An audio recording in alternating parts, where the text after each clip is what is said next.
Imaginez l'âge d'or d'Hollywood. Les stars sont des dieux, les films des rêves sur pellicule. Mais derrière les paillettes, un véritable cauchemar se prépare. Une chasse aux sorcières qui s'apprête à transformer les projecteurs en lampes d'interrogatoire et les scénarios en confessions forcées. Vous êtes en 1947, vous êtes au sommet de votre gloire. Et pourtant, votre carrière, vos amitiés, votre vie, tout peut basculer à cause d'une seule question. Êtes-vous ou avez-vous déjà été membre du Parti communiste ? Bienvenue aux amoureux de la toile. Dans l'une des périodes les plus sombres d'Hollywood, aujourd'hui on plonge dans le maccarthyisme. J'ai déjà évoqué cette période en diverses occasions lors de certaines rétrospectives et quelques-uns d'entre vous m'ont encouragé à aller plus loin. Alors j'ai préparé ce hors-série pour évoquer cette époque de paranoïa politique qui a fait du cinéma un champ de bataille idéologique.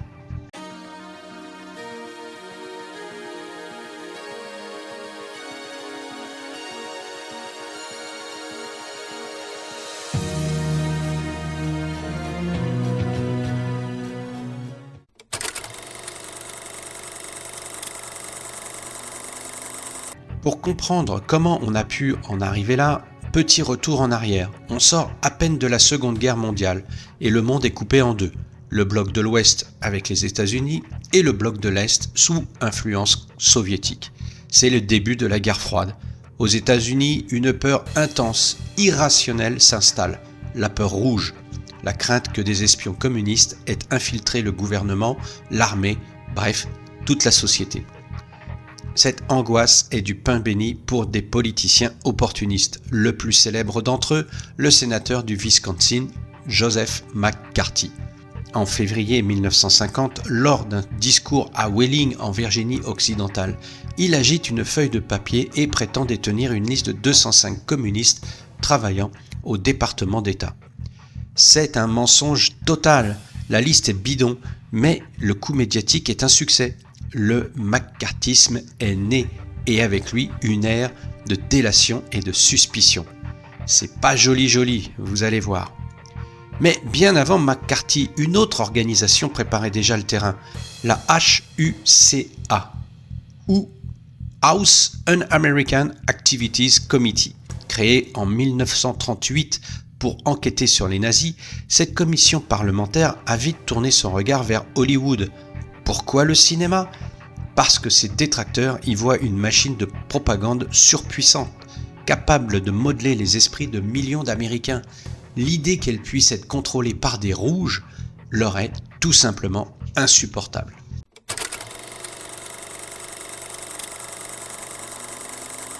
Octobre 1947, la fameuse HUAC lance ses premières grandes auditions à Hollywood, un véritable show orchestré pour marquer les esprits. Des témoins amicaux comme le grand patron de Walt Disney ou des acteurs comme Gary Cooper et Ronald Reagan, alors président du syndicat des acteurs, viennent affirmer que oui, la menace communiste est bien réelle dans leur industrie.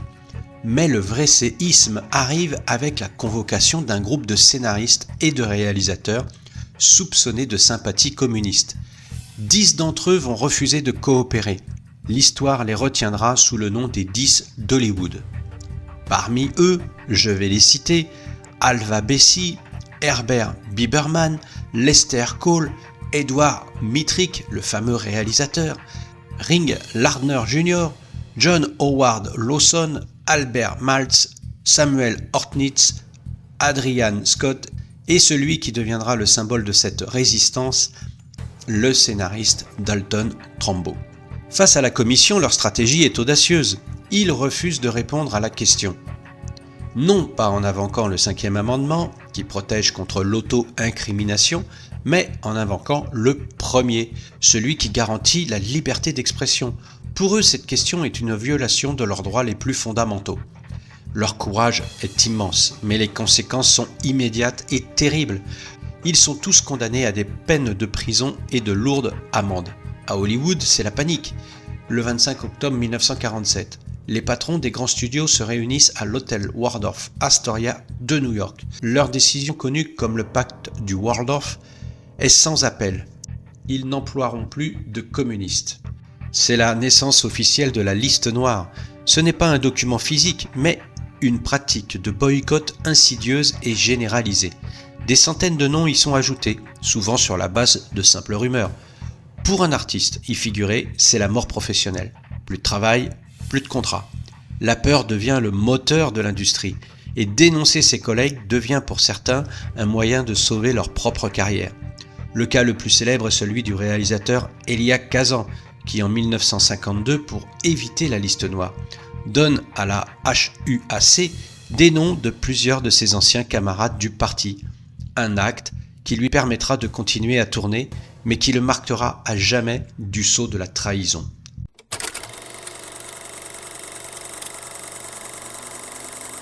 Face à cette purge, la résistance s'organise, le plus souvent dans l'ombre. Beaucoup d'artistes, blacklistés, sont contraints à l'exil. Ils partent en Europe, notamment en France ou en Angleterre, pour pouvoir continuer à travailler loin des griffes de cette organisation. Des réalisateurs comme Jules Dassin ou Joseph Losey se construiront ainsi une seconde carrière de l'autre côté de l'Atlantique. D'autres, comme Dalton Trumbo, choisissent la clandestinité. Après sa peine de prison, Trumbo s'installe au Mexique et met en place un véritable marché noir du scénario. Il continue à écrire à un rythme fou, en utilisant des pseudonymes ou des prête-noms pour vendre ses scripts aux studios qui l'ont pourtant banni. L'ironie est totale, les mêmes studios qui l'ont mis au banc produisent ses films sans même le savoir. C'est comme ça qu'en 1954, l'Oscar du meilleur scénario pour Vacances romaines avec Audrey Hepburn et Gregory Peck est attribué à un certain Ian McLean Hunter. En réalité, le véritable auteur est Dalton Trumbo. Il gagnera un autre Oscar en 1957, sous le pseudonyme de Robert Rich, pour le film Les clameurs se sont tues. Trumbo et ses compagnons d'infortune le prouvent. On peut emprisonner un homme, mais pas son talent. La résistance s'exprime aussi à l'écran, de manière plus codée. Des films deviennent alors des allégories de la chasse aux sorcières. Le plus connu est sans doute le western Le train sifflera 3 fois, sorti en 1952. Son scénariste, Carl Foreman, lui-même sur le point d'être blacklisté, raconte l'histoire d'un shérif abandonné par tous face aux bandits. L'allégorie est à peine voilée. C'est le portrait de ces artistes lâchés par une industrie paralysée par la peur. Le paradoxe, c'est que la vedette de ce film mythique n'est autre que Gary Cooper, supporter de la première heure de la thèse complotiste dans le monde du cinéma. Et le western ne s'arrête pas là, avec Johnny Guitar en 1954, un western flamboyant qui, en fait, est une charge féroce contre l'hystérie collective et les lynchages publics de l'époque. La science-fiction, bien sûr, aussi s'y met. Des films comme L'invasion des profanateurs de sépultures utilisent l'invasion extraterrestre pour dépeindre la paranoïa ambiante, où les gens sont remplacés par des copies sans âme, une métaphore transparente de l'infiltration communiste fantasmée.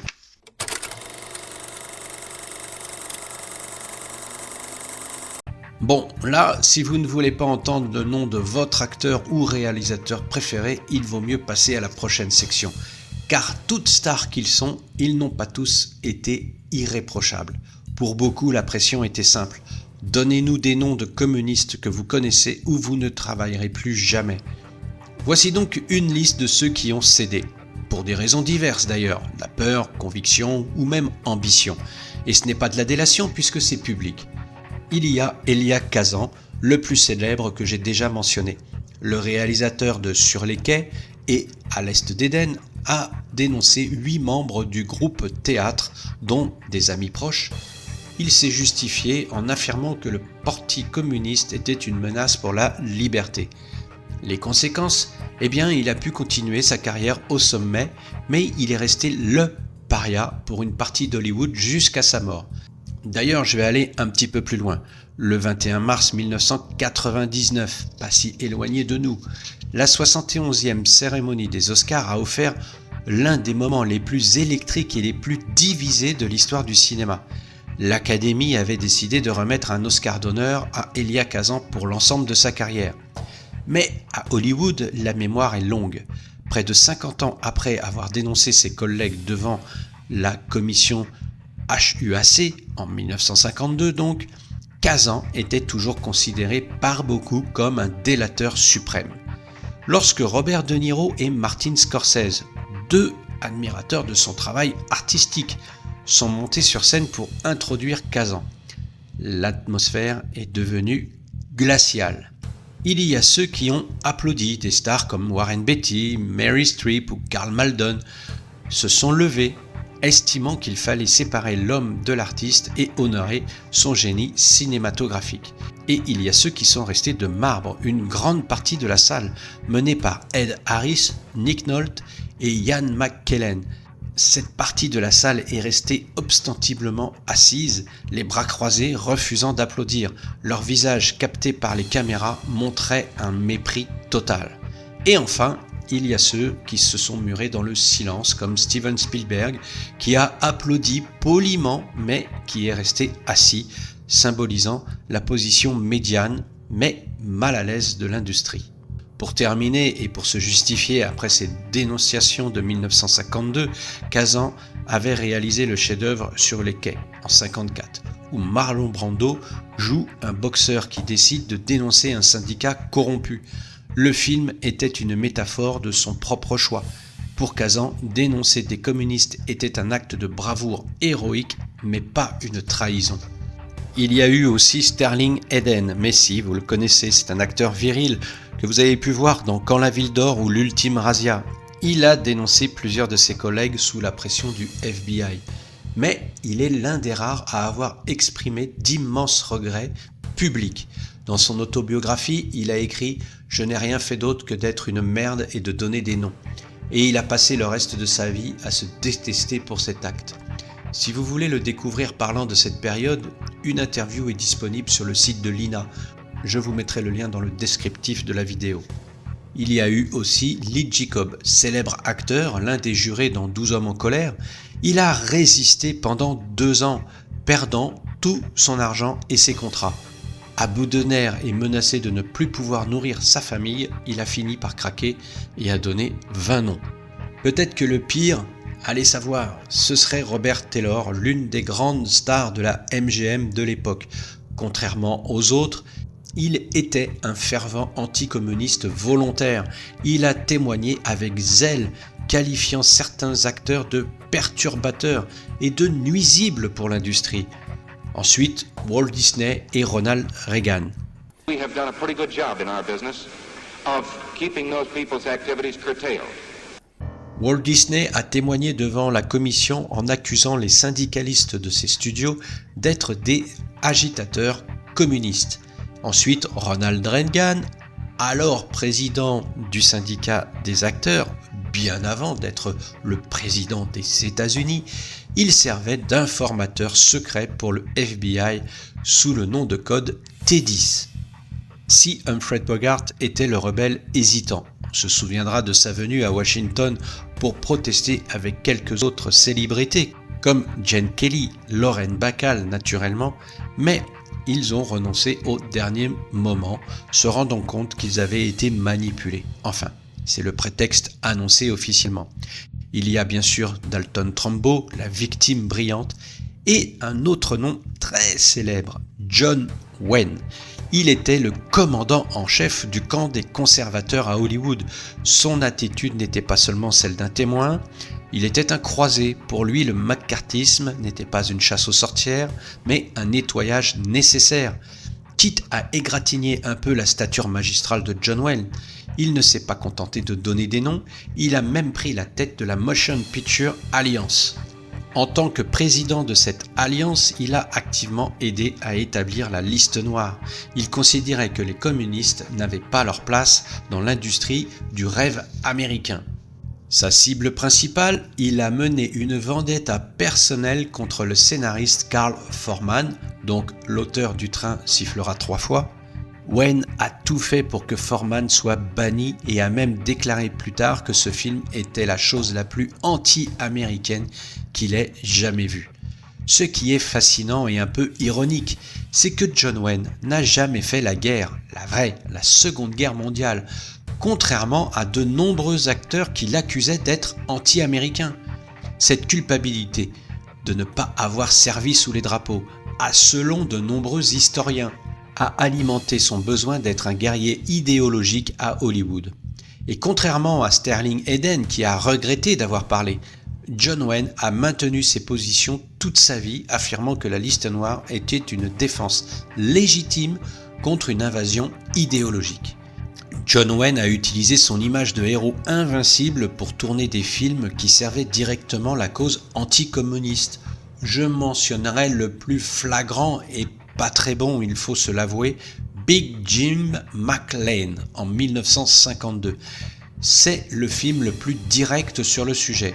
Le scénario, John Wayne incarne un enquêteur de la HUAC. Et oui, cette fameuse commission. L'intrigue, il parcourt Hawaï pour démanteler une cellule communiste violente et infiltrée. Le film glorifie les méthodes d'interrogatoire de la commission et présente les communistes comme des criminels sans morale. Quant à Charlie Chaplin, il n'était pas seulement une star, mais l'image même du cinéma. Pourtant, il a été l'une des victimes les plus illustres de cette chasse aux sorcières.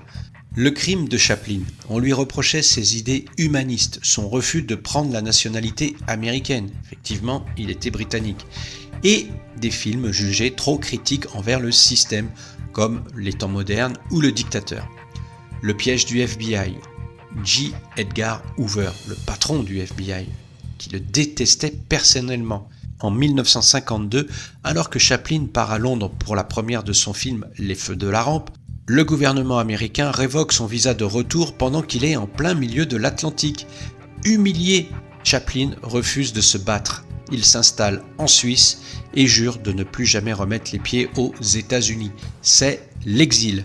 Dans Un roi à New York en 1957, Charlie Chaplin tourne ce film où il se moque ouvertement des commissions d'enquête américaines et de la paranoïa anticommuniste. Il ne reviendra qu'en 1972, soit 20 ans plus tard, pour recevoir un Oscar d'honneur. L'ovation du public a duré 12 minutes, c'est un record, mais la blessure n'a jamais vraiment guéri.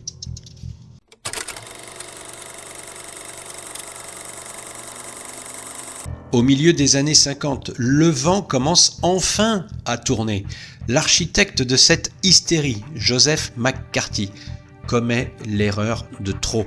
Grisé par son propre pouvoir, il s'attaque en 1954 à l'armée américaine, voulant renouveler ses faits d'armes, si je puis dire, face à l'industrie du cinéma. Il s'attaque à un corps qui a l'habitude des batailles, et cette fois, cela ne va pas se passer comme il l'aurait imaginé, l'armée l'accusant elle aussi d'être infiltrée. Cette fois, il est allé trop loin. Les auditions, retransmises à la télé, exposent sa brutalité et ses mensonges à toute l'Amérique. L'opinion publique qui l'avait adulé le lâche. En décembre 1954, le Sénat vote une motion de blâme contre lui. C'est le début de la fin pour McCarthy. Il sombrera dans l'alcool et mourra quelques années plus tard, presque oublié. La chute du McCarthy est un tournant, mais la liste noire, elle survit. Elle ne sera brisée que grâce au courage de quelques individus. En 1960, deux événements quasi simultanés lui portent le coup de grâce. D'abord, l'acteur et producteur Kirk Douglas, alors une immense star, annonce publiquement que le scénario de son prochain film, son prochain blockbuster, Spartacus, n'est autre que Dalton Trumbo. I'm Spartacus! I'm Spartacus. I'm Spartacus! I'm Spartacus. I'm Spartacus! I'm Spartacus. I'm Spartacus. Presque au même moment, le réalisateur Otto Preminger fait la même chose pour son film Exodus, en créditant lui aussi Trumbo au générique. Le tabou est brisé. En affichant le nom d'un des 10 d'Hollywood sur deux films majeurs, Douglas et Preminger défient ouvertement le système. La digue a cédé. Progressivement, la liste noire perd son pouvoir, même si ses cicatrices mettront des années à s'effacer. La HUAC, l'instrument de cette persécution, ne sera définitivement dissoute qu'en 1975.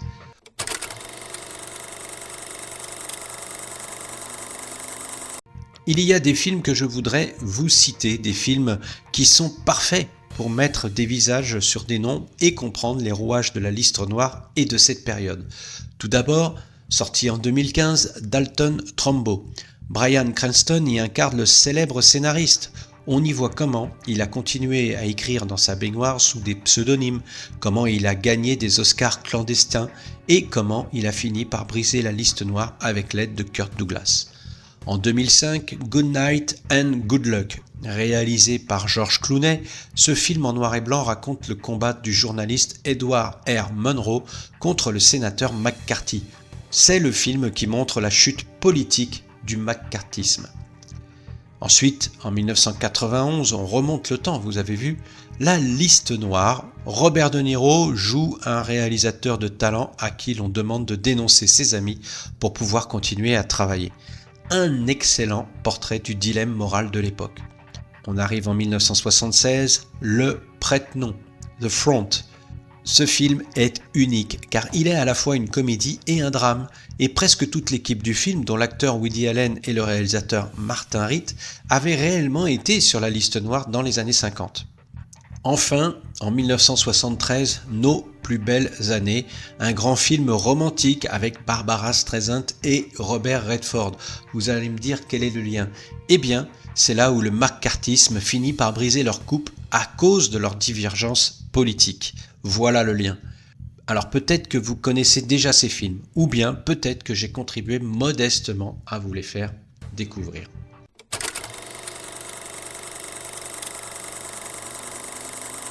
Pour conclure, je dirais que le McCarthyisme reste une blessure profonde dans l'histoire d'Hollywood, une cicatrice profonde, une décennie de carrière brisée, de talents gâchés et de vies ruinées au nom d'une idéologie paranoïaque. Cette période a laissé des traces durables, instaurant un climat d'autocensure et de méfiance qui a mis des années à se dissiper.